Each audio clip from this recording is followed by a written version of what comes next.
Famous Modern Ghost Stories. Section 10. The Woman at Seven Brothers. I tell you, sir, I was innocent. I didn't know any more about the world at 22 than some do at 12.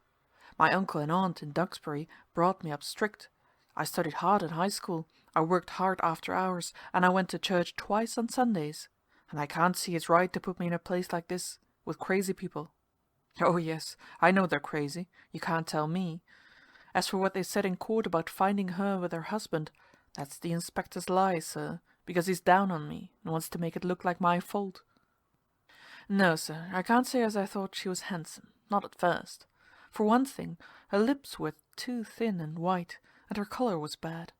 I'll tell you a fact, sir. That first day I came off to the light, I was sitting on my cot in the storeroom, that's where the assistant keeper sleeps at the Seven Brothers, as lonesome as I could be, away from home for the first time, and the water all round me, and, even though it was a calm day, pounding enough on the ledge to send a kind of a whoom, whoom, whoom, winding up through all that solid rock of the tower.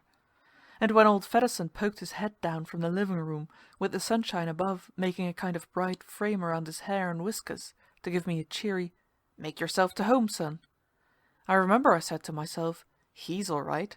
I'll get along with him. But his wife's enough to sour milk." That was queer, because she was so much under him in age, along about 28 or so, and him nearer 50. But that's what I said, sir. Of course, that feeling wore off, same as any feeling will wear off sooner or later in a place like the Seven Brothers. Cooped up in a place like that, you come to know folks so well that you forget what they do look like. There was a long time I never noticed her, any more than you'd notice the cat. We used to sit of an evening around the table, as if you were Fedderson there and me here, and her somewhere back there in the rocker, knitting. Fedderson would be working on his Jacob's ladder, and I'd be reading. He'd been working on that Jacob's ladder a year, I guess, and every time the inspector came off with the tender he was so astonished to see how good that ladder was that the old man would go to work and make it better. That's all he lived for.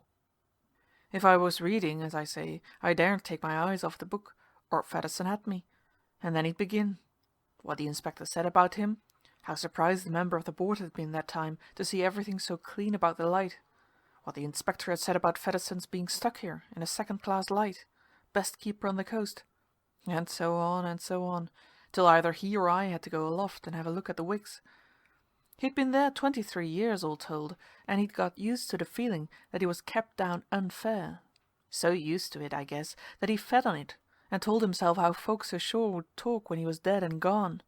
Best keeper on the coast, kept down unfair. Not that he said that to me.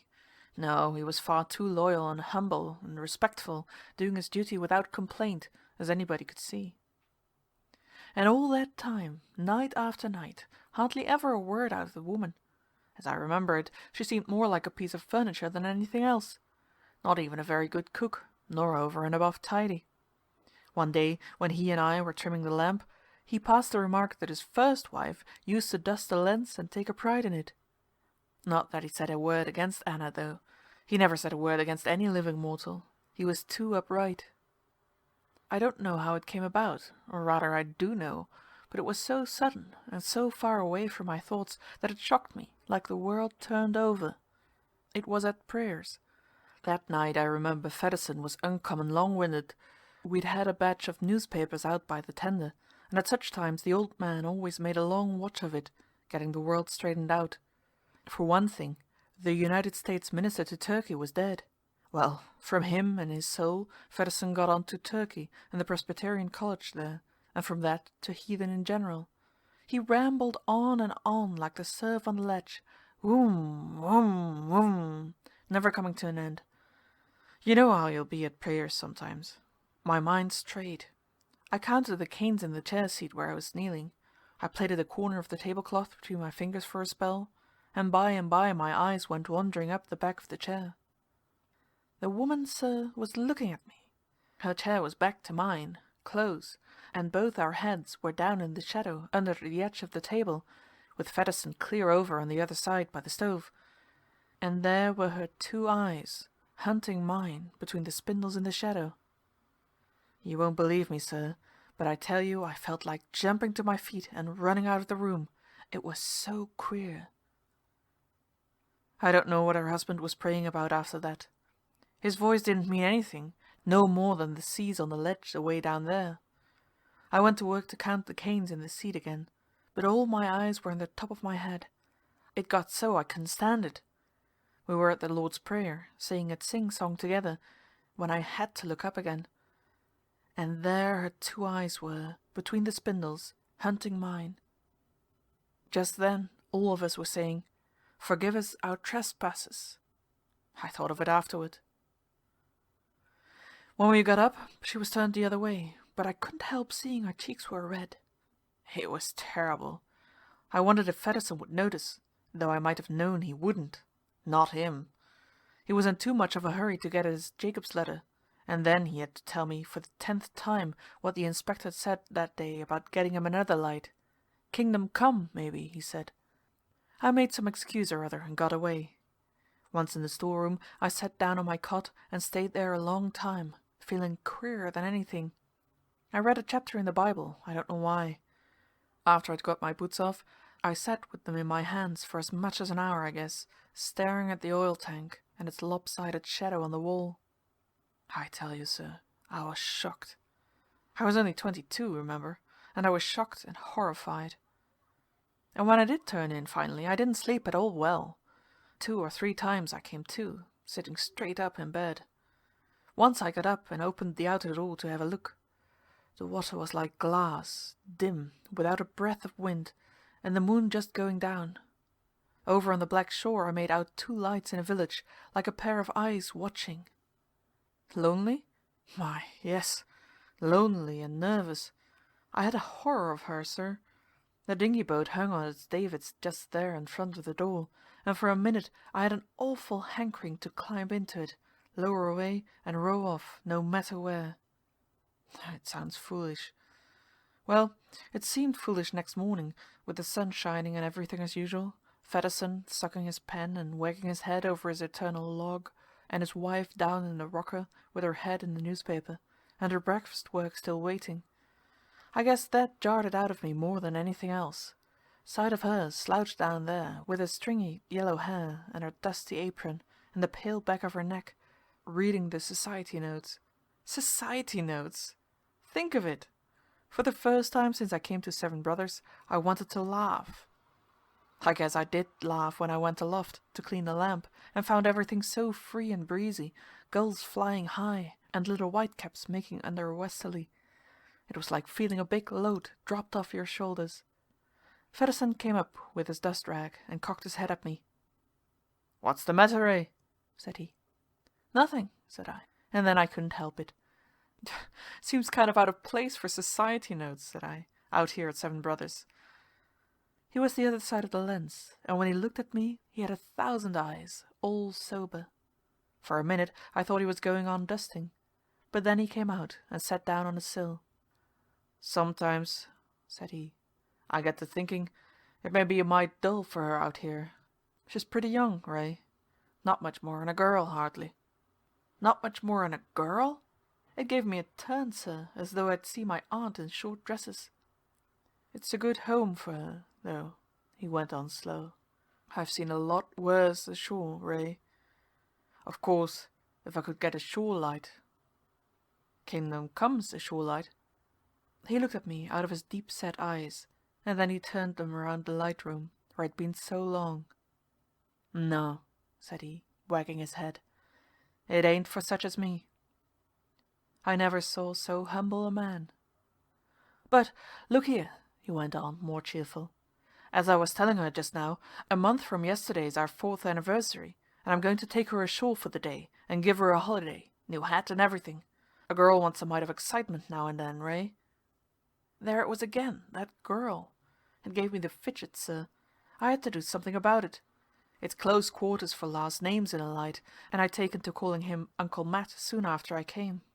Now, when I was at table at noon, I spoke over to where she was standing by the stove, getting him another helper of chowder. "I guess I'll have some too, Aunt Anna," said I, matter of fact. She never said a word nor gave a sign, just stood there, kind of round-shouldered, dipping the chowder. And that night at prayers I hitched my chair round the table, with its back the other way. You get awful lazy in a lighthouse some ways. No matter how much tinkering you've got, there's still a lot of time, and there is such a thing as too much reading. The changes in weather get monotonous too by and by. A light burns the same on a thick night as it does on a fair one. Of course, there's the ships, northbound, southbound, windjammers, freighters, passenger boats full of people. In the watches at night you can see the lights go by and wonder what they are, how they're laden, where they'll fetch up and all. I used to do that almost every evening when it was my first watch, sitting out on the walk around up there with my legs hanging over the edge and my chin propped on the railing, lazy. The Boston boat was the prettiest to see, with her 3 tiers of portholes lit like a string of pearls wrapped round and round a woman's neck. Well away, too, for the ledge must have made a couple of 100 fathoms off the light, like a white dog tooth of a breaker, even on the darkest night. Well, I was lolling there one night, as I say, watching the Boston boat go by, not thinking of anything special, when I heard the door on the other side of the tower open and footsteps coming around to me. By and by I nodded toward the boat and passed the remark that she was fetching in uncommon close tonight. No answer. I made nothing of that, for oftentimes Fedderson wouldn't answer, and after I'd watched the lights crawling on through the dark a spell, just to make conversation, I said I guess there'd be a bit of weather before long. I've noticed, said I, when there's weather coming on and the wind in the northeast, you can hear the orchestra playing aboard her, just over there. I make it out now. Do you? Yes. Oh, yes. I hear it all right. You can imagine I started. It wasn't him, but her. And there was something in the way she said that speech, sir. Something, well, unnatural. Like a hungry animal snapping at a person's hand. I turned and looked at her sidewise. She was standing by the railing, leaning a little outward, the top of her from the waist picked out bright by the lens behind her. I didn't know what in the world to say, and yet I had a feeling I ought not to sit there mum. I wonder, said I, what that captain's thinking of, fetching in so handy tonight. It's no way. I tell you, if it wasn't for this light, she'd go to work and pile up on the ledge some thick night. She turned at that and stared straight into the lens. I didn't like the look of her face. Somehow, with its edges cut hard all around, and its 2 eyes closed down to slits like a cat's, it made a kind of mask. And then, I went on, uneasy enough, and then where'd all their music be of a sudden, and their goings on, and their singing, and dancing? She clipped me off so quick it took my breath. Dancing? Said I. That's dance music, said she. She was looking at the boat again. How do you know? I felt I had to keep on talking. Well, sir, she laughed. I looked at her. She had on a shawl of some stuff or other that shined in the light. She had it pulled tight around her with her 2 hands in front at her breast, and I saw her shoulders swaying in tune. How do I know? She cried. Then she laughed again, the same kind of a laugh. It was queer, sir, to see her and to hear her. She turned as quick as that and leaned towards me. Don't you know how to dance, Ray? Said she. No, I managed, and I was going to say Aunt Anna, but the thing choked in my throat. I tell you, she was looking square at me all the time with her 2 eyes, and moving with the music as if she didn't know it. By heavens, sir, it came over me of a sudden that she wasn't so bad looking after all. I guess I must have sounded like a fool. You see, said I, she's cleared the rip there now, and the music's gone. You hear? Yes, said she, turning back slow. That's where it stops, every night, night after night. It stops just there, at the rip. When she spoke again, her voice was different. I never heard the like of it, thin and taut as a thread. It made me shiver, sir. I hate them, that's what she said. I hate them all. I'd like to see 'em dead. I'd love to see 'em torn apart on the rocks night after night. I could bathe my hands in their blood, night after night. And do you know, sir, I saw it with my own eyes, her hands moving in each other above the rail. But it was a voice, though. I didn't know what to do or what to say, so I poked my head through the railing and looked down at the water. I don't think I'm a coward, sir, but it was like a cold, ice-cold hand taking hold of my beating heart. When I looked up, finally, she was gone. By and by I went in and had a look at the lamp, hardly knowing what I was about. Then, seeing by my watch it was time for the old man to come on duty, I started to go below. In the Seven Brothers, you understand, the stair goes down in a spiral through a well against the south wall, and first there's the door to the keeper's room, and then you come to another, and that's the living room, and then down to the storeroom. And at night, if you don't carry a lantern, it's as black as the pit. Well, down I went, sliding my hand along the rail, and as usual I stopped to give a rap on the keeper's door, in case he was taking a nap after supper. Sometimes he did. I stood there, blind as a bat, with my mind still up on the walk-around. There was no answer to my knock. I hadn't expected any. Just from habit, and with my right foot already hanging down for the next step, I reached out to give the door one more tap for luck. Do you know, sir, my hand didn't fetch up on anything. The door had been there a second before, and now the door wasn't there. My hand just went on, going through the dark, on, and I didn't seem to have sense or power enough to stop it. There didn't seem any air in the well to breathe, and my ears were drumming to the surf. That's how scared I was. And then my hand touched the flesh of a face, and something in the dark said, "Oh," no louder than a sigh. Next thing I knew, sir, I was down in the living room, warm and yellow lit, with Fedderson cocking his head at me across the table, where he was at that eternal Jacob's ladder of his. "What's the matter, Ray?" said he. "Lord's sake, Ray!" "Nothing," said I. Then I think I told him I was sick. That night I wrote a letter to A.L. Peters, the grain dealer in Duxbury, asking for a job, even though it wouldn't go ashore for a couple of weeks. Just the writing of it made me feel better. It's hard to tell you how those 2 weeks went by. I don't know why, but I felt like hiding in a corner all the time. I had to come to meals, but I didn't look at her, though, not once, unless it was by accident. Fedderson thought I was still ailing, and nagged me to death with advice and so on. One thing I took care not to do, I can tell you, and that was to knock on his door, till I'd made certain he wasn't below in the living room, though I was tempted to.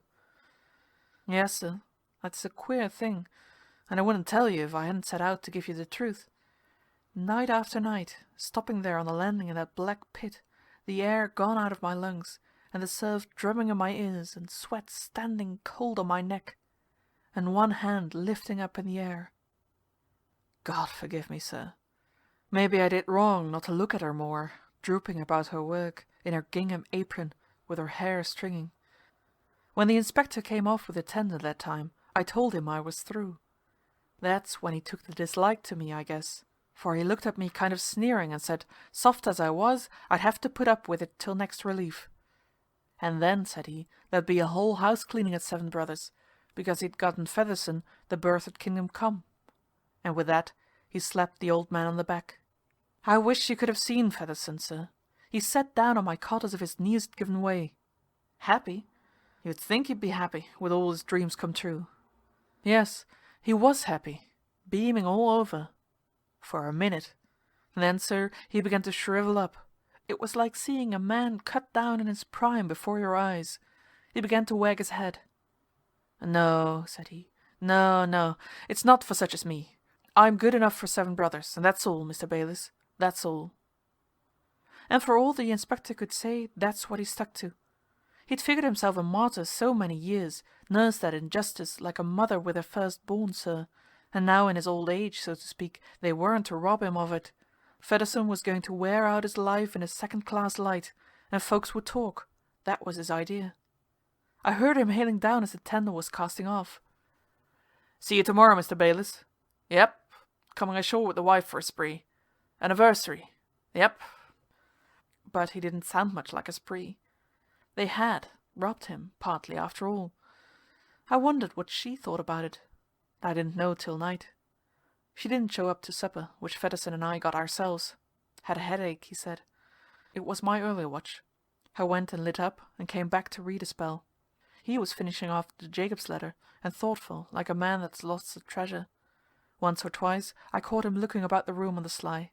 It was pathetic, sir. Going up the second time, I stepped out on the walk-around to have a look at things. She was there, on the seaward side, wrapped in that silky thing.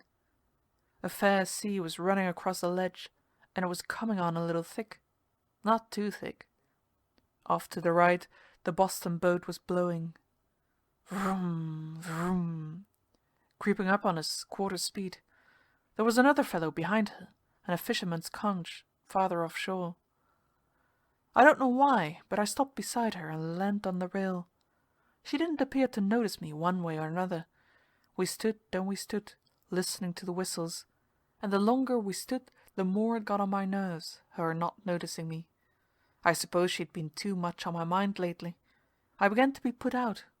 I scraped my feet. I coughed. By and by I said out loud, "Look here, I guess I better get out the foghorn and give those fellows a toot." "Why?" said she, without moving her head, calm as that. "Why?" It gave me a turn, sir. For a minute I stared at her. "Why? Because if she don't pick up this light before many minutes, she'll be too close in to wear. Tide'll have her on the rocks. That's why." I couldn't see her face, but I could see one of her silk shoulders lift a little, like a shrug. And there I kept on staring at her, a dumb one, sure enough. I know what brought me to was hearing the Boston boat's 3 sharp toots as she picked up the light, mad as anything, and swung her helm a port. I turned away from her, sweat stringing down my face, and walked around to the door. It was just as well, too, for the feed pipe was plugged in the lamp, and the wicks were popping. She'd have been out in another 5 minutes, sir. When I'd finished, I saw that woman standing in the doorway. Her eyes were bright. I had a horror of her, sir, a living horror. "If only the light had been out," said she, low and sweet. "God forgive you," said I. "You don't know what you're saying." She went down the stair into the well, winding out of sight, and as long as I could see her, her eyes were watching mine. When I went myself, after a few minutes, she was waiting for me on that first landing, standing still in the dark. She took hold of my hand, though I tried to get it away. "Good-bye," said she in my ear. "Good-bye?" said I. I didn't understand. "You heard what he said today, about Kingdom Come. Be it so, on his own head. I'll never come back here. Once I set foot ashore, I've got friends in Brightonboro, Ray." I got away from her and started on down. But I stopped. "Brightonboro?" I whispered back. "Why do you tell me?" My throat was raw to the words, like a saw. "So you'd know," said she. Well, sir, I saw them off next morning, down that new Jacob's ladder into the dinghy boat, her in a dress of blue velvet, and him in his best cutaway and derby, rowing away, smaller and smaller, the two of them. And then I went back and sat on my cot, leaving the door open and the ladder still hanging down the wall, along with the boatfalls. I don't know whether it was relief or what. I suppose I must have been worked up even more than I'd thought those past weeks, for now it was all over I was like a rag. I got down on my knees, sir, and prayed to God for the salvation of my soul. And when I got up and climbed to the living room, it was 12:30 by the clock. There was rain on the windows, and the sea was running blue-black under the sun. I'd sat there all that time, not knowing there was a squall. It was funny. The glass stood high, but those black squalls kept coming and going all afternoon, while I was at work up in the light room. And I worked hard to keep myself busy. The first thing I knew, it was 5, and no sign of the boat yet. It began to get dim and kind of purplish grey over the land. The sun was down. I lit up, made everything snug, and got out the night glasses to have another look for that boat. He'd said he intended to get back before 5. No sign. And then, standing there, it came over me that of course he wouldn't be coming off. He'd be hunting her, poor old fool. It looked like I had to stand 2 men's watches that night. Never mind.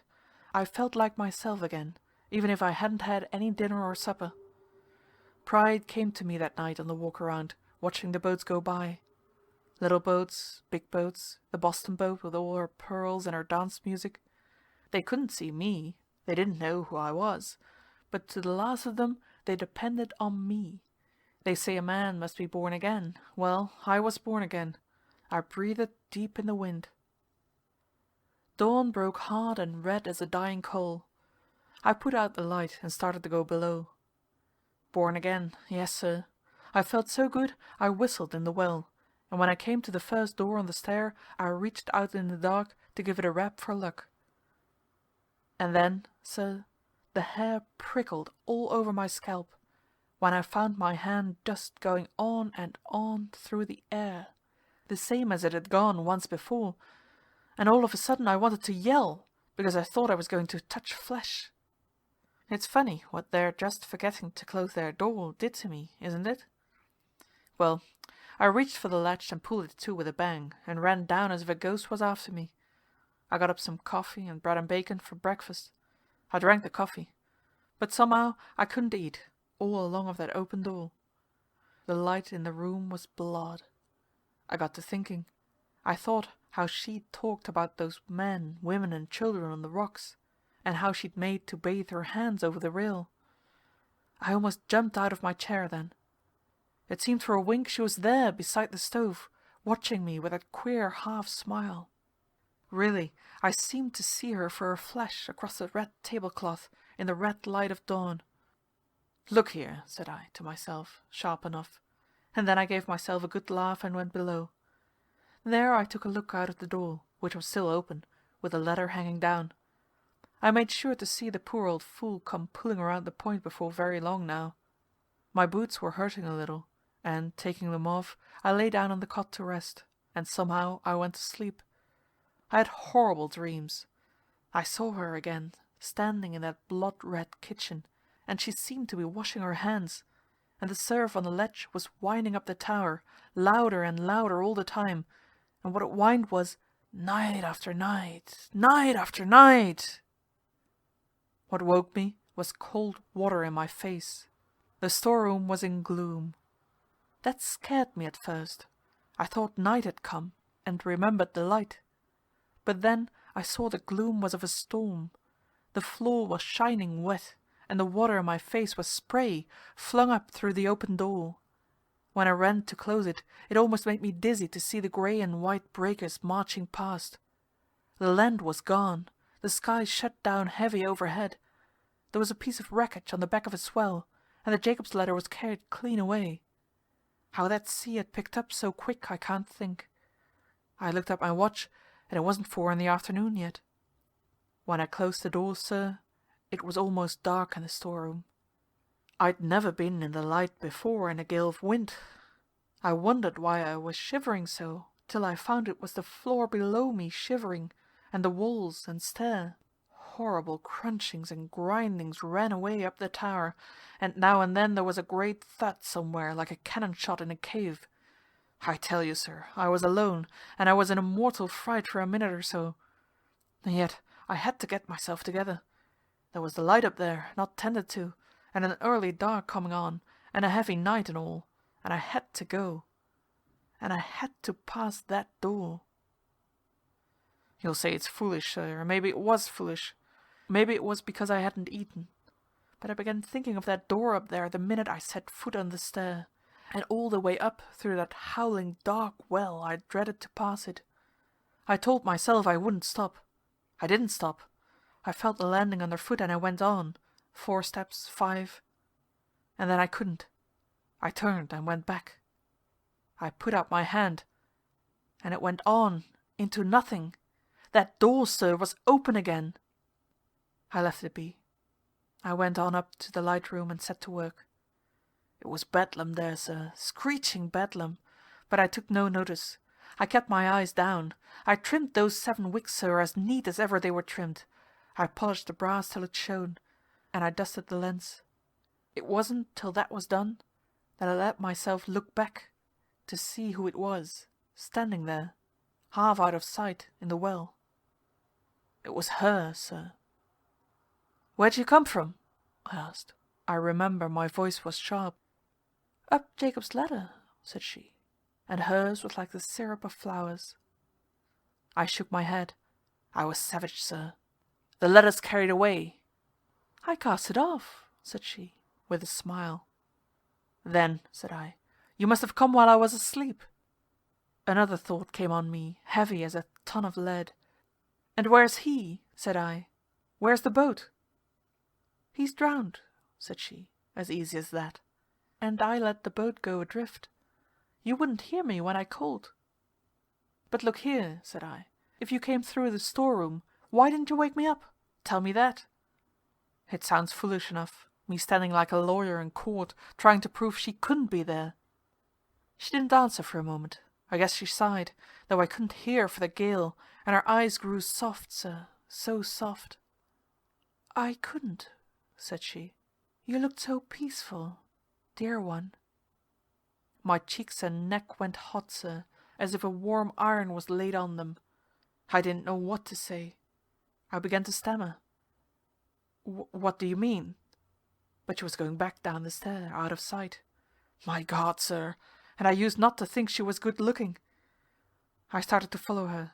I wanted to know what she meant. Then I said to myself, if I don't go, if I wait here, she'll come back. And I went to the weather side and stood looking out of the window. Not that there was much to see. It was growing dark, and the seven brothers looked like the mane of a running horse, a great, vast, white horse running into the wind. The air was a welter with it. I caught one peep of a fisherman, lying down flat, trying to weather the ledge, and I said, "God help them all tonight." And then I went hot at the sound of that God. I was right about her, though. She was back again. I wanted her to speak first, before I turned, but she wouldn't. I didn't hear her go out. I didn't know what she was up to till I saw her coming outside on the walk-around, drenched wet already. I pounded on the glass for her to come in and not be a fool. If she heard, she gave no sign of it. There she stood, and there I stood, watching her. Lord, sir, was it just that I'd never had eyes to see? Or are there women who bloom? Her clothes were shining on her like a carving, and her hair was let down like a golden curtain, tossing and streaming in the gale. And there she stood with her lips half open, drinking, and her eyes half closed, gazing straight away over the seven brothers, and her shoulders swaying as if in tune with the wind and water and all the ruin. And when I looked at her hands over the rail, sir, they were moving in each other as if they bathed. And then I remembered, sir. A cold horror took me. I knew now why she had come back again. She wasn't a woman. She was a devil. I turned my back on her. I said to myself, "It's time to light up. You've got to light up." Like that, over and over, out loud. My hand was shivering so I could hardly find a match, and when I scratched it, it only flared a second and then went out in the back draught from the open door. She was standing in the doorway, looking at me. It's queer, sir, but I felt like a child caught in mischief. I was going to light up," I managed to say, finally. "Why?" said she. No, I can't say it as she did. "Why?" said I. "My God!" She came nearer, laughing as if with pity, low, you know. "Your God? And who is your God? What is God? What is anything on a night like this?" I drew back from her. All I could say anything about was the light. "Why not the dark?" said she. "Dark is softer than light, tenderer, dearer than light. From the dark up here, away up here in the wind and storm, we can watch the ships go by, you and I. And you love me so. You've loved me so long, Ray." "I never have," I struck out at her. "I don't! I don't!" Her voice was lower than ever, but there was the same laughing pity in it. "Oh, yes, you have." And she was near me again. "I have?" I yelled. "I'll show you. I'll show you if I have." I got another match, sir, and scratched it on the brass. I gave it to the first wick, the little wick that's inside all the others. It bloomed like a yellow flower. "I have?" I yelled, and gave it to the next. Then there was a shadow, and I saw she was leaning beside me, her 2 elbows on the brass, her 2 arms stretched out above the wicks, her bare forearms, and wrists and hands. I gave a gasp. "Take care! You'll burn them, for God's sake!" She didn't move or speak. The match burned my fingers and went out, and all I could do was stare at those arms of hers, helpless. I'd never noticed her arms before. They were rounded and graceful and covered with a soft down, like a breath of gold. Then I heard her speaking close to my ear. "Pretty arms," she said. "Pretty arms." I turned. Her eyes were fixed on mine. They seemed heavy, as if with sleep, and yet between their lids there were two wells, deep and deep, and as if they held all the things I'd ever thought or dreamt in them. I looked away from them, at her lips. Her lips were red as poppies, heavy with redness. They moved, and I heard them speaking. "Poor boy, you love me so, and you want to kiss me, don't you?" "No," said I. But I couldn't turn around. I looked at her hair. I'd always thought it was stringy hair. Some hair curls naturally with damp, they say, and perhaps that was it, for there were pearls of wet on it, and it was thick and shimmering around her face, making soft shadows by the temples. There was green in it, queer strands of green like braids. "What is it?" said I. "Nothing but weed," said she, with that slow, sleepy smile. Somehow or other I felt calmer than I had any time. "Look here," said I. "I'm going to light this lamp." I took out a match, scratched it, and touched the third wick. The flame ran around, bigger than the other two together, but still her arms hung there. I bit my lip. "By God, I will," said I to myself, and I lit the fourth. It was fierce, sir, fierce, and yet those arms never trembled. I had to look around at her. Her eyes were still looking into mine, so deep and deep, and her red lips were still smiling with that queer, sleepy droop. The only thing was that tears were raining down her cheeks, big, glowing round, jeweled tears. It wasn't human, sir. It was like a dream. "Pretty arms," she sighed, and then, as if those words had broken something in her heart, there came a great sob bursting from her lips. To hear it drove me mad. I reached to drag her away, but she was too quick, sir. She cringed from me and slipped out from between my hands. It was like she faded away, sir, and went down in a bundle, nursing her poor arms and mourning over them with those terrible broken sobs. The sound of them took the manhood out of me. You'd have been the same, sir. I knelt down beside her on the floor and covered my face. "Please," I moaned. "Please, please." That's all I could say. I wanted her to forgive me. I reached out a hand, blind for forgiveness, and I couldn't find her anywhere. I'd hurt her so, and she was afraid of me, sir, who loved her so deep it drove me crazy. I could see her down the stair, though it was dim and my eyes were filled with tears. I stumbled after her, crying, "Please, please!" The little wicks I'd lit were blowing in the wind from the door and smoking the glass beside them black. One went out. I pleaded with them the same as I would plead with a human being. I said I'd be back in a second. I promised. And I went on down the stair, crying like a baby, because I'd hurt her, and she was afraid of me. Of me, sir. She'd gone into her room. The door was closed against me, and I could hear her sobbing beyond it, broken-hearted. My heart was broken too. I beat on the door with my palms. I begged her to forgive me. I told her I loved her. And all the answer was that sobbing in the dark. And then I lifted the latch and went in, groping, pleading. "Dearest, please, because I love you." I heard her speak down, near the floor. There wasn't any anger in her voice, nothing but sadness and despair. "No," said she. "You don't love me, Ray. You never have." "I do. I have." "No, no," said she, as if she was tired out. "Where are you?" I was groping for her. I thought, and lit a match. She had got to the door and was standing there as if ready to fly. I went toward her, and she made me stop. She took my breath away. "I heard your arms," said I, in a dream. "No," said she, hardly moving her lips. She held them out to the match's light for me to look, and there was never a scar on them. Not even that soft golden down was singed, sir. You can't hurt my body, said she, sad as anything. Only my heart, Ray, my poor heart. I tell you again, she took my breath away. I lit another match. How can you be so beautiful? I wondered. She answered in riddles, but oh, the sadness of her, sir. Because, said she, I've always so wanted to be.